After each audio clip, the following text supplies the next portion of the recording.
Welcome to the garden question and answer video that we do on Sundays. You can ask gardening questions in the comment section below this video, and that's where we pick from each week. I do not know how many Steph wrote down this week. Let's see. There's 20 written down for this week. Thank you guys so much for asking questions, because without you, there's not question and answer video. And we continue to get great questions every week. So again, thank you for participating in that.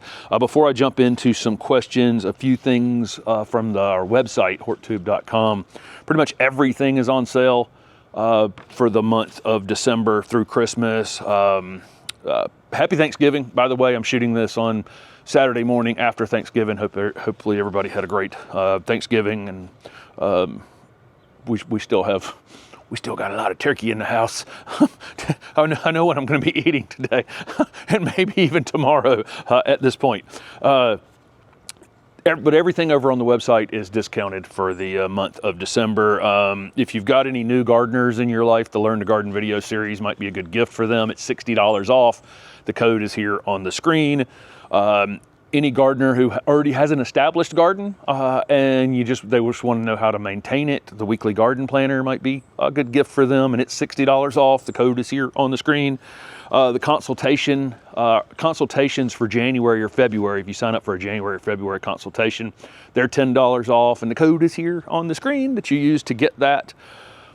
T-shirts are $5 off, and that $5 off comes off automatically. So when you're shopping for a t-shirt, know they're $5 less than what you see in the store. When you put them in the cart and you go to your cart, you'll see it's taking $5 off for every t-shirt. Thank you guys who have bought them all year long, really. But I mean, we've had quite a few orders in the last couple of weeks for, I'm guessing, gifts, and thank you for considering that. Steph I think we're up to date. Except for one order that happened this morning. I think we're up to date on having them out. And if you want to order a t-shirt for Christmas, hopefully, by the middle of December, make sure that you're getting those in, and Steph is trying to stay on top of it as quick as possible. She usually sends some sort of personalized note as well. So she puts a pretty good amount of effort into that. Let's see, I've got January 15th, I'm doing a talk at the Ralston on our travels from last year. So I don't include a lot of that travel stuff in the video content, but I take a lot of photos and take a lot of video on the road that I'm actually assembling into a talk that, again, will be January 15th. The talk is up on the Ralston events page for January 15th, but you can't sign up for it yet. I think by the middle of this next week, it'll be live to sign up. You can do it on Zoom, or you can do it live here at the Ralston. I think that option will be available when you sign up for it, and it's a fundraiser for the Ralston as well.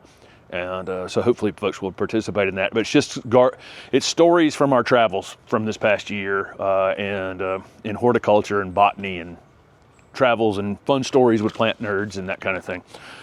Let's see, and the open garden tickets are also on the website as well. So okay, we got through all that, right? And now we can move on to some gardening questions that you guys clicked on the video for. But everything basically is on sale over in our store. And thank you guys for supporting the channel like you do. Okay. The first question from this week, a professional said Arizona cypress could be pruned back to create an 8-foot hedge with no leader. My thoughts on it? Yeah, you can absolutely. Most conifers, definitely not all. I mean, you definitely don't want to be pruning your pines off at the top. Some, and even then, some pines can be pruned like that. But most of the thuyas and cupressus, can be top pruned like that. There's a limit. I mean, what's that plant going to look like in 30 years or even 20 years? At some point, the trunk's going to get super fat. Conifers are not as good at reproducing new growth down on really old wood. So at some point, this is going to be a great looking hedge for 10 to 15 years probably. And then at some point, it's going to decline from it, from this practice. But I've got a neighbor that holds his Leyland cypress back to 10 or 12 feet tall. We sow this all over the Northeast, especially in Canada, man. They will take those Eastern arborvitae and just maintain them like 5-6 feet tall as hedges, and it works fine. I think you will see what it looks like in 20 or 30 years. I mean, that's the actual question. But yes, yeah, there's no, it doesn't need that central leader to survive. But again, you know, up to you. It will have a time limit on it of where it looks great. It won't have a time limit for them living. It'll have a time limit for them looking fresh. There you go. This person's in Raleigh. They've got 15 azaleas and 3 trees to plant, but can't plant them till December 4th. Should they cancel the job because cold weather happening, or go ahead and plant? If they keep them, they're just going to keep watering and cover them till spring. They're much better off in the ground. So and they're going to be, if you already have the plants, they're already adapted to these temperatures. So as I'm filming this, it's 28 degrees this morning, and I think you can see my breath there. Maybe it's gotten up a couple degrees warmer than that at this point. It was 24 when I woke up this morning here. So they're definitely better off in the ground. Those azalea roots will be insulated in the ground. I don't know what kind of trees you have, but yeah, I planted right through December, January here in the Raleigh area. I'm definitely going to put them in the ground. I might, if the ground's still workable, the plants are more insulated in the ground than they are above ground in that container, even with your protection. So yeah, plant them. Is there an evolutionary or natural reason certain trees change colors and others just turn brown? Some of this would be where you live in the country as to whether or not plants are going to take on vibrant colors, just the stress that a plant can be under going into fall. So it's an interesting thing with color change because we don't actually know why plants turn those red colors. We know why plants turn yellows or oranges. Those carotenoids are already, so in the fall, this palm is evergreen, so this is a terrible example, but it's a good example of what chlorophyll looks like, right? It's green. In the fall, plants that are deciduous, that lose their leaves, they start to break that chlorophyll down and then store it. And what happens is that chlorophyll leaves the leaves. It exposes the color that's underneath this, which are the carotenoids, which are yellows and oranges. So when you see a river birch or a poplar, those are 2 great examples of fall color that doesn't have those reds or russet colors in them. They just don't have the ability to produce the anthocyanins that produce that red color. That chemical doesn't exist in the plant until this process of the chlorophyll breaking down, and then it produces those anthocyanins right before the leaves drop off. And literally, people don't actually know the actual reason why some plants do this. It's a strange phenomenon, but the yellows and oranges that's literally the color that's under the chlorophyll.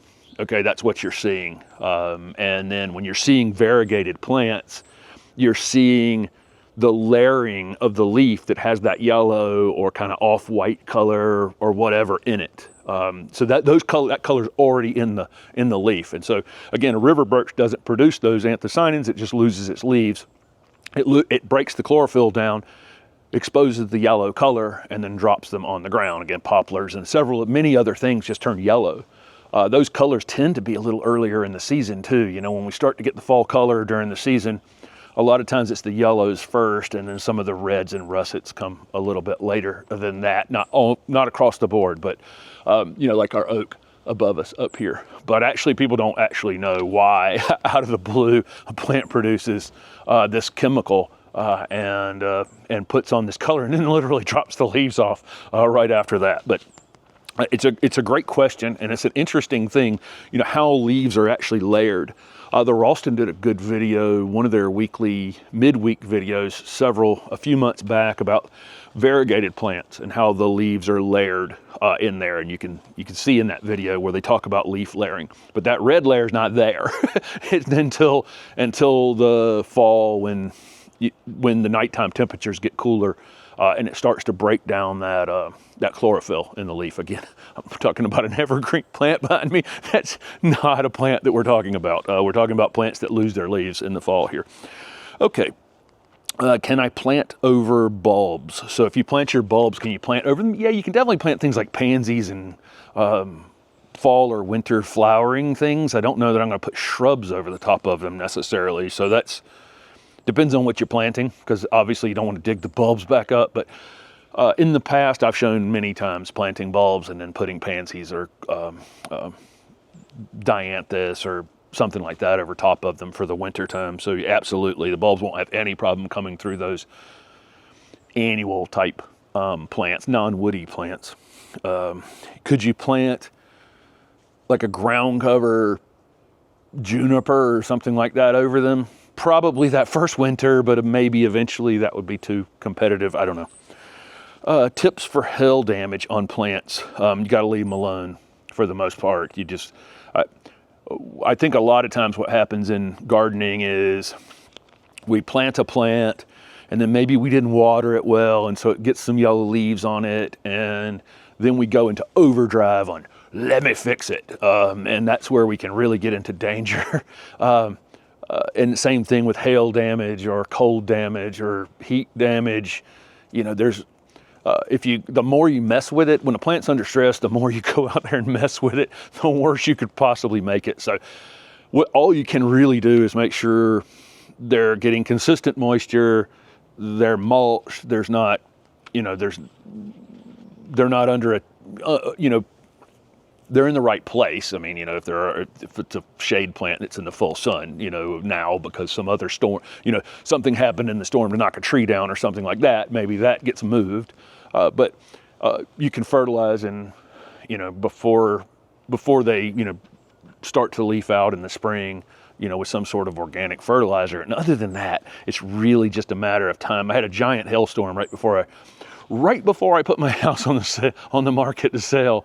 Had a big hailstorm that put holes in the side of my house, literally, and the holes in the side of the house. I had to replace the siding on one side of the house. New roof got put on. There were some plants that were pretty damaged out there, but they're there, recovered, no problem. You can get the occasional, you know, just bad luck where a plant can get hit and actually split in the middle, and those might be decisions about tying something back up or restaking it or cutting off a limb, you know, that's just broken. There's those kinds of things, but most of the time, you know, my tips for when a plant's under stress is make sure you watered it and then get out of the way because, you know, we're capable of loving things to death. This person saw the lemon cypress in Janie's garden when we filmed with her out in California. Do they work in the southeastern garden, zone 7? So they're hardy in zone 7 to 10, but keep in mind that lemon cypress is a Monterey cypress, which is Cupressus macra. I'm not going to remember it right this minute.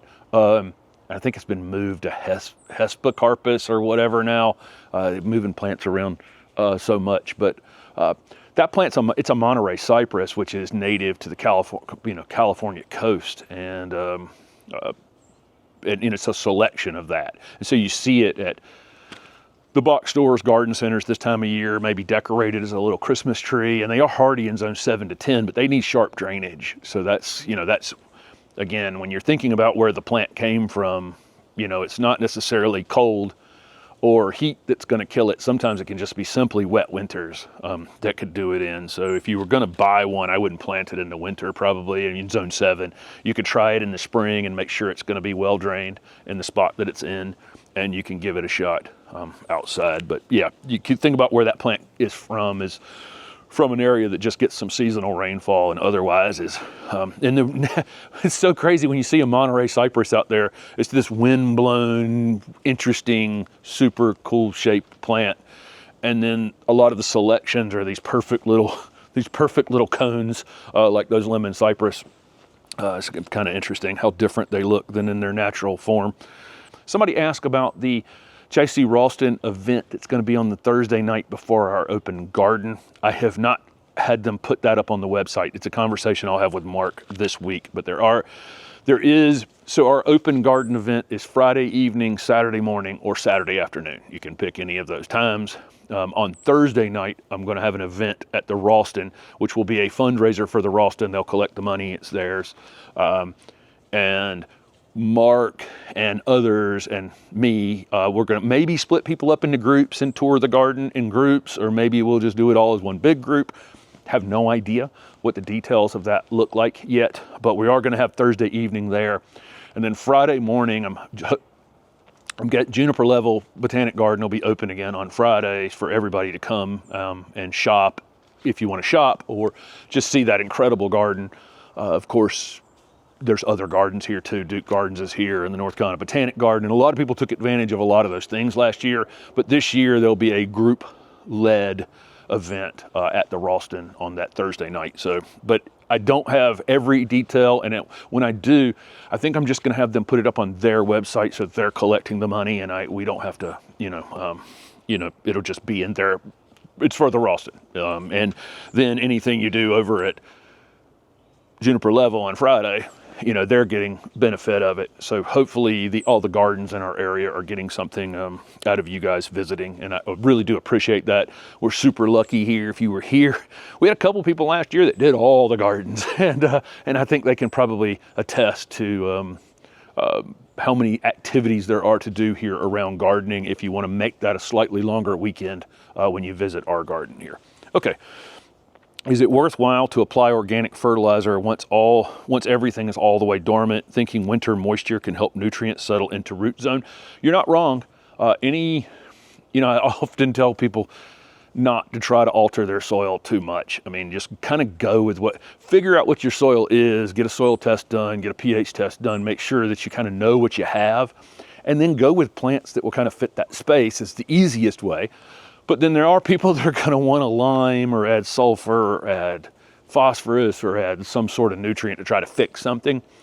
This is the best time of year to do that, because the freeze thaw in the wintertime and the rain that we get should help get a nutrient down into the soil a little more. That expansion and contraction that's happening in the soil will help with that. So based on that, obviously, if you put down an organic fertilizer this time of year, it would also work those nutrients down a little bit. I just don't. I just wait till February or March. I'm not trying to fix anything out here. But if you were a person who is in the process of trying to fix a low phosphorus issue or a low potassium issue or low calcium issue, pre-winter would be the best time to put it down, or liming your lawn or whatever, because that freeze thaw will hopefully help get it down into the soil a little quicker. Let's see. So somebody said, does leaf mold, how does it impact soil health and health of the plant and health of the plants around wet leaves? Well, again, you can overdo anything. I've talked about this oak back here, and I can see leaves literally falling right now. This place is just covered in leaves. If you could see my camera view here, I've got to get in here and do some cleanup. But we leave the leaves in the bed for the most part, except for back here, it's too thick. And I take them out to the driveway and, go over them with the lawnmower and then put them back, or put them in the front garden or whatever where there's less leaves.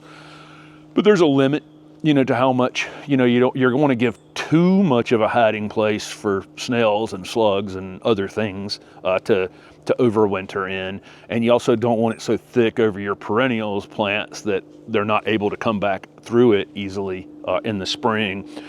So the benefits, obviously, like any other mulch, it's going to keep moisture in place. It's going to hopefully prevent some early spring weeds from happening. It's going to regulate temperature, and there's nutrients in it that are breaking down. It's building a humus, helping build a humus layer, just like any other mulch. So there's every benefit that you'd get from mulch. Just same thing as mulch, though. We want it moderate. We don't want 6 inches or 8 inches of it. Just a couple inches of it, or 2 through 3 inches of it's plenty.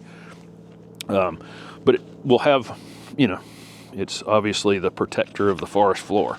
It will do the same thing in your garden. It's just that some trees have more leaves on them than others. Let's see. So somebody has an obedient plant, which is the worst name for a plant that can just absolutely take over your garden. Seems like it's not obedient, really. They planted 6 and it's now taking over in other beds, pulled it out, but probably not gotten all the seed. Strategy to get rid of it: can you use preen in the early spring, or a mulch plan? Yeah, you could use preen as a pre-emergent. I don't use any pre-emergent herbicides. I used a lot of them in the nursery business because we had kind of no choice. There are more choices now. You see more when you're buying plants. You'll see rice hulls on the top of the soil. You might see, using walnut shells and other pecan shells and all kinds of things being experimented with to reduce the amount of chemicals we're using in the nursery setting. And some of those pre-emergent herbicides can be tough on plants. And so that's one of the things about using a pre-emergent herbicide, is that some plants just don't even notice it happened, and others it seems to weaken them. It can create weak stems at the bottoms of plants and interesting growth related habits that I don't want. So I don't use it.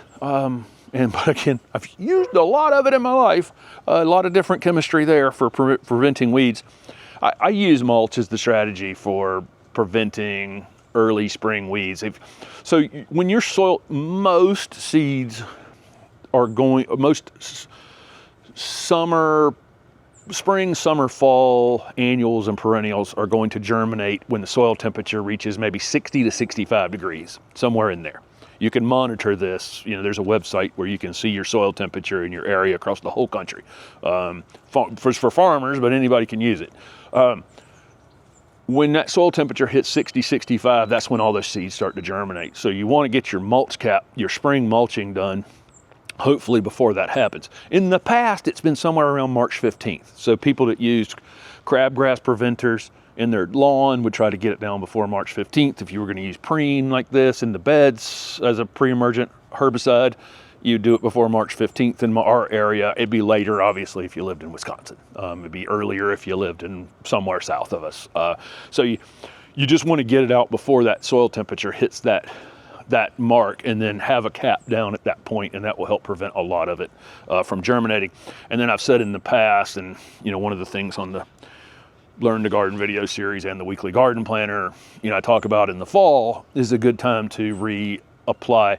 Instead of doing this giant thick layer of mulch in the spring, cut that in half and do a spring before it hits 60 degrees, and then again in October or September before the winter weeds germinate. Because like right now, even though you can't see it, although I can in some places see where the henbit and chickweed and those kinds of things germinate in the fall, and then they explode in the late winter, early spring, and reseed themselves.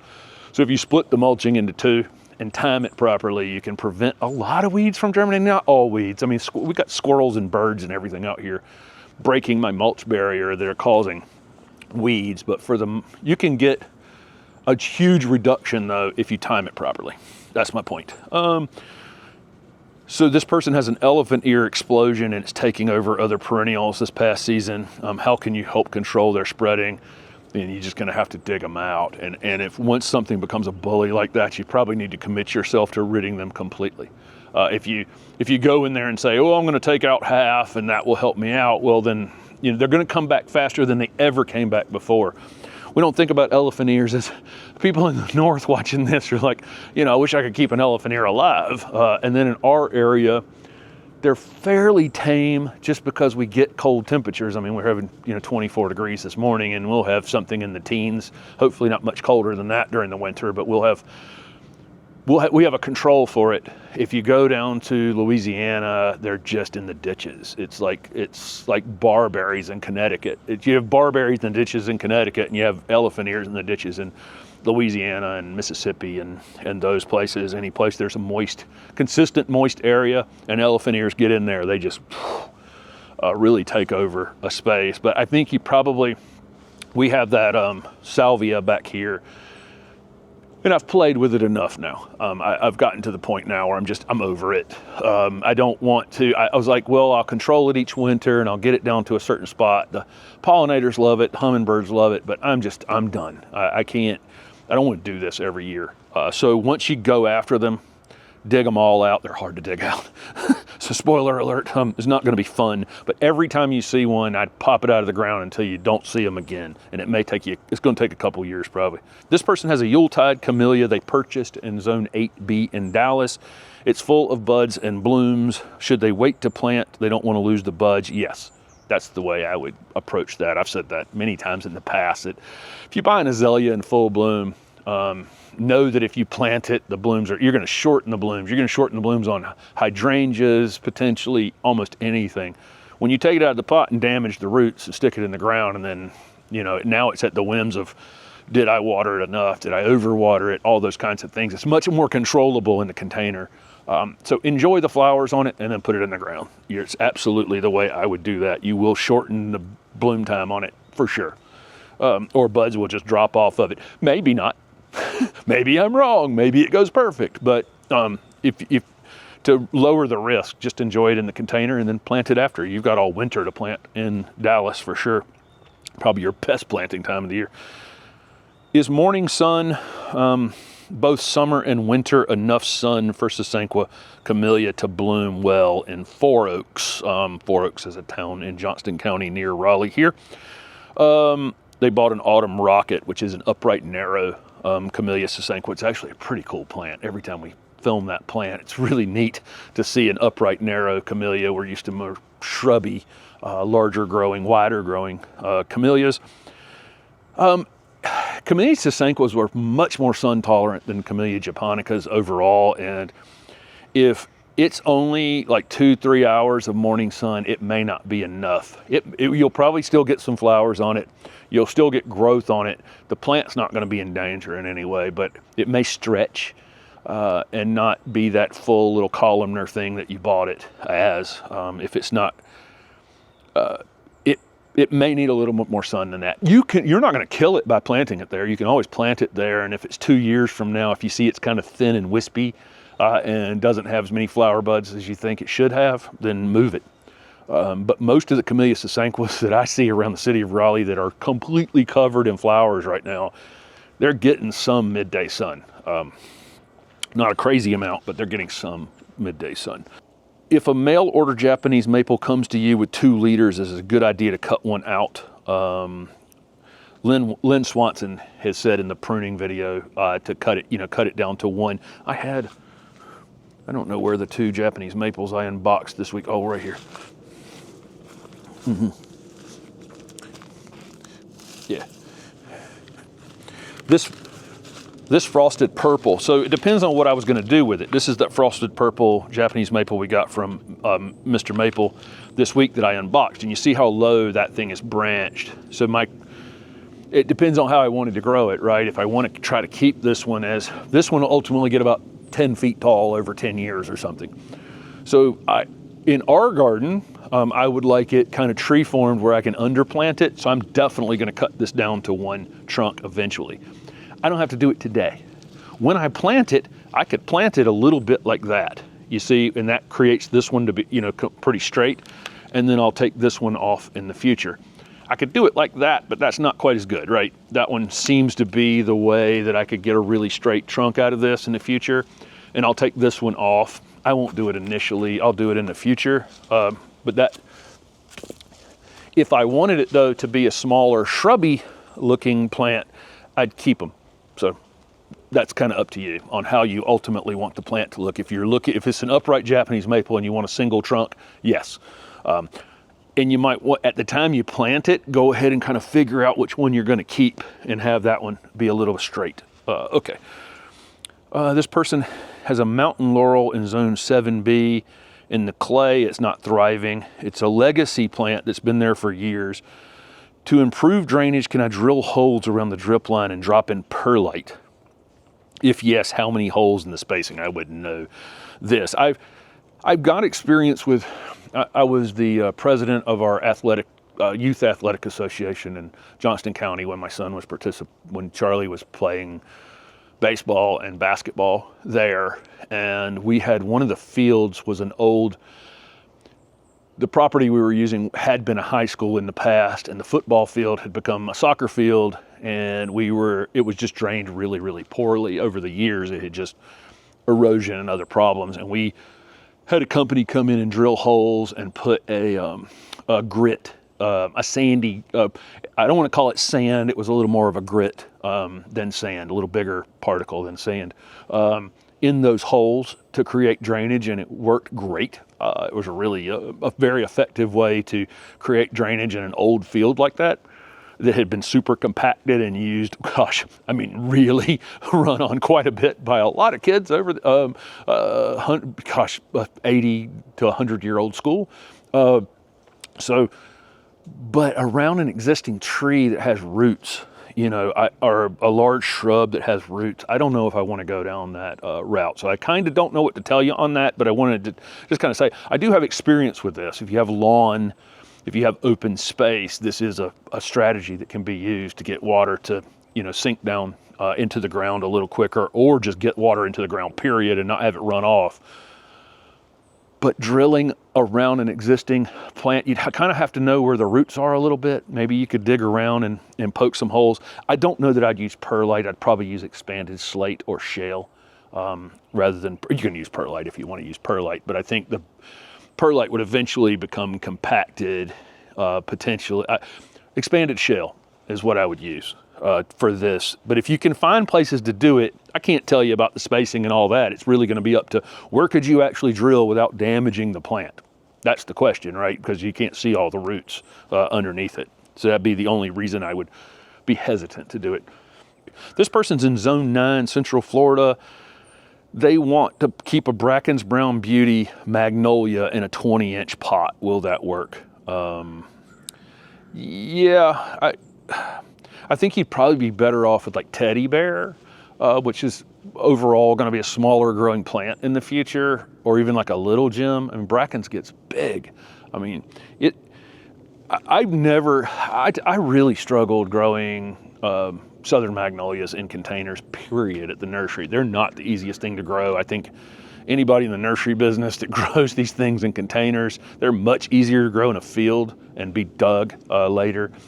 We just had really big time ups and downs growing them in containers. I really don't like it all that much. But I think if you wanted one with a really good, rich, dark brown leaf that didn't grow as fast, maybe Teddy Bear would be a better choice than Bracken's Brown Beauty, which is going to outgrow a 20-inch container really quickly. You can keep it in there for a few years, but eventually I think it's going to grow its way out of a 20-inch container for sure, if you're lucky, you know, and things are going well. If you're staying on top of, well, once it gets really root bound, you're going to be watering that thing twice a day, potentially at some point, especially in Florida. This person has a coral bark maple in a container. Recommended to bring into garage to protect, but rule is 2 zones hardier. So why do they need to protect it? I actually don't know what zone they're in. I don't know if it was in the question and didn't make it to me right now, or if it wasn't in there. But yeah, that is a rule, kind of the rule. Probably things don't always work out this way, but if you're usually 2 zones hardier than the plant is, so I would think this coral bark maple would be hardy in zone 5. If you're in zone 7 or 8, I think you could probably safely leave it in a container outside over the winter. Unless, you know, my exception to this would be if you were going to go into a span where it didn't become above freezing for days and days. We had this here 2018 or 19, we had a winter here where it set the all-time record in Raleigh for hours below freezing. So it wasn't actually that cold. I think it was, you know, we were in the teens at nights, which wasn't devastating to the plants we have in our area, but it was only getting to like 30 every day. So the plants weren't thawing. And so that was a real issue for a lot of nurserymen, lost a lot of plants. We really lost a lot of Southern Magnolias during that in containers at the nursery, but it needs to thaw out at some point. It can't go like 5 days without being frozen solid. So determine if that happens, then you'd want to probably drag it into the garage for a few nights, but otherwise it should stay out all winter. And it's highly unusual in zone 7 or 8 for it to do that. I remember like even Charleston went like 60 some hours or something below freezing. It was such a long period of time where it stayed below freezing. That can damage plants and it not be temperature based, but being the water's locked up on its roots. And so here comes cold, dry air across the top of it, and it's got no access to, you know, the whole thing's frozen solid. Okay, this person has a red maple they bought in a 3-gallon container in March, potted it up to a 15-gallon pot, want to get it in the ground in 9A, Southern Louisiana. When is the best time, now or early spring? Definitely, I just stick it in the ground now. If you're in all the southern states, you know, across the Gulf, your best time to plant, and that's really from Texas to Florida, Georgia, Alabama, you know, southern Georgia, and, you know, Alabama, Mississippi, Louisiana, Texas, I definitely want to plant. The earlier in the fall and winter, the better, because the more established that plant's going to get, you know, before the heat of the summer comes. You know, my friend in southern Louisiana, his vegetable garden's usually done by, you know, the 1st of May. We're putting our vegetable garden in and his is done, you know, so it gets hot in a hurry down there in the spring. This person wants to plant mully grass on a border. Is there any benefit to using straight species versus white cloud in Nanby, Mobile? They're in the full sun. So you got the right place to grow them. So is there any benefit to growing the straight species versus white cloud? So what they're actually asking is like a named cultivar versus the straight species. Well, even the straight species are probably divided. So even those are probably clones, if that makes any sense. So there's really no difference probably buying the regular pink mully grass versus white cloud in the store. If you were going to use seed, like if you were going to start them from seed and it was open pollinated seed, you know, from a lot of different mully grass, or you collected them in the wild or something like that, then yes, there'd be a difference, because there'd be some difference between each plant, right? Which is normal in nature. You go out in nature and you see white dogwoods and you think, well, they're all the same. Well, they're not all the same. They were open seeded. So there's a difference. Like every human looks slightly different, right? So we're not clones of each other. So, you know, there's some difference. We can't see it with our eye necessarily, but there is a difference in having them open pollinated like that. Now, there's also going to be variability in what the plants look like too. So that's why they're done as clones. They've got a good pink mully grass and they're just dividing that one to use. So I don't know on a shelf at the store that there's going to be any difference between, both are going to be clones basically is what I'm saying. The only way to make that different would be to seed them yourself or buy them from somebody who's done them from seed. And you know, it was just kind of an open pollinated seed. And that would create some genetic diversity within the group. Again, if you're trying for some sort of formal look of a line of mully grass or a grouping of mully grass, those open pollinated ones also have the potential to be very different heights and shades of pink and that kind of thing. So there's that. Okay. Last question for this week. Again, everything is on sale over in the store. We appreciate all the support again we've gotten. We're doing that event over here on January 15th. Happens to be my birthday, which is kind of weird. I didn't do that on purpose. It just is a random Thursday in January to do this presentation. And again, we appreciate it. All the codes are on the screen here for the discounts over on the website. The t-shirts just happen automatically.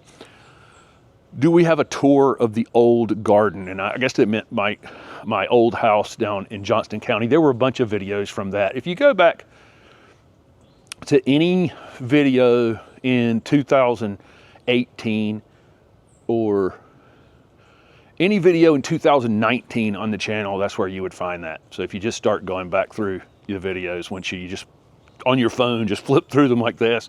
Once you get to the ones in 2019, they were mostly from the old home. I think we started this project right at the end of 2019 here in Raleigh. So anything in the first 9 months of that year would be me working on that old garden down in Johnston County. Thank you guys for participating, asking so many great questions every week. We really do appreciate it, and we'll see you next week.